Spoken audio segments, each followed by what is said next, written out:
So the first thing I want to do is I want to try to create space. So what I normally like to do is I like the V cut. I just bring them up here, get my spot, create space, catch.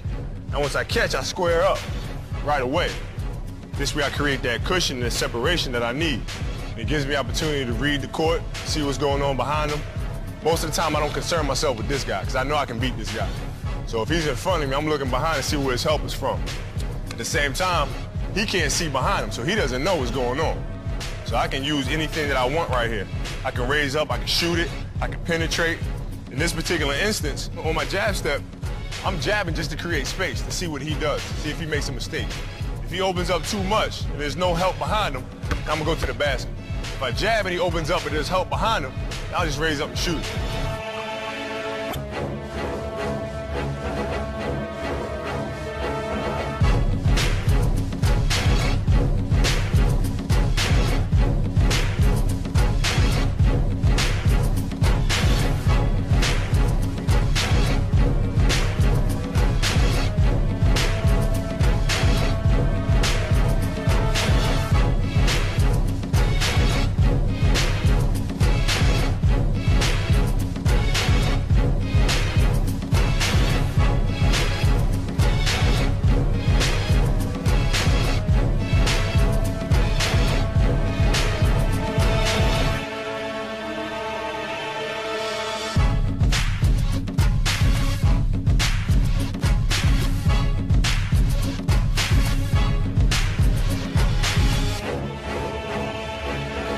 So now I have the ball, triple threat position.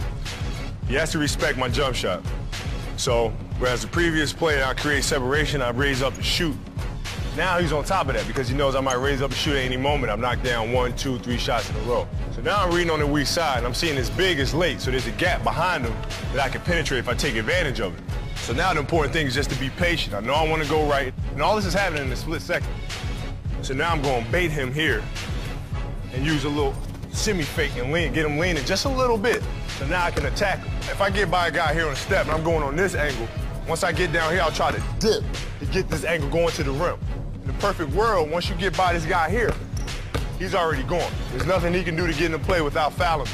Now I'm seeing this big coming over here, and I'm timing it, and I'm seeing what's gonna happen. Now either I can dunk the ball, or if I want to create a foul situation where I know I can get a three-point play, I can create a bump and go on the other side.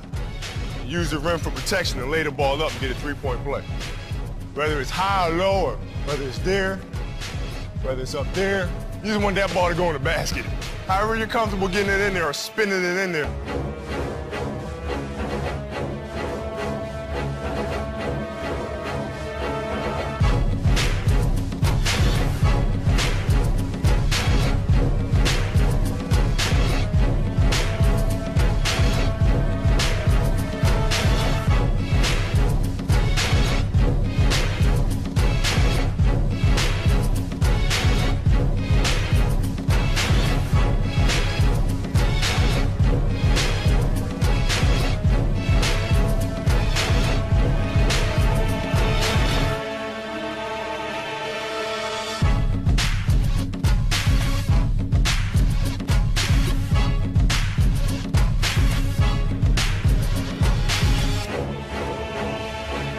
I've taken you through getting the cushion, creating space, raise it up and shooting shot.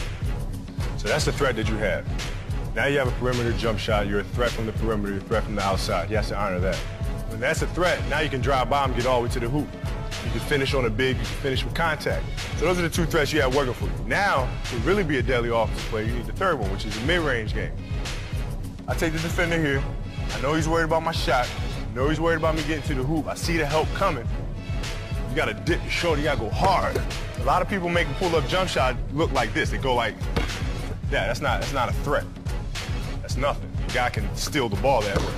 So when you make this drive here, you're stopping on this leg and you're using this as your control. A lot of guys try to use this as their control and stop it, and they wind up being off balance. Now I just elevate straight up in the air, and I elevate and I finish over the top of it. So now he really doesn't know what to do as a defender. He doesn't know if I'm going to go all the way to the basket, am I going to raise up and shoot, am I going to stop and pull up. That's the key about the pull-up jump shot, is taking him to one spot and then raise up over the top and shoot over.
So now we established we can shoot the jumper, drive to the basket. We got a mid-range game. And if it's an athletic defender, especially somebody that likes to block shots, is very active, wants to get after you, you know, he kind of has something to prove, you can use that against him. So you drive him. He thinks he's playing great defense. He thinks he's got you now. So the only thing left for him to do to make the highlight is to block the shot. So now you show him the ball and he goes for it. Now there are two different ways of stepping through. A lot of times if I pump fake and I create this space right here, then I'll just step on through right here. A lot of defenders that are very physical, they like to keep their body on you. Even as they go for the pump fake, they like to stay on you here. So now you don't have any room, you get an offensive foul if you try to step through there. So instead of doing that or forcing it, I just use my left pivot and just pirouette around this way. Now I got that space, now I'm free. All I have to do now is look at this big coming here. And if he comes to block the shot, leaves his feet, I can hit my teammate. You know, if I got a clear shot here, nobody's open there, I just float it over the top of him for two.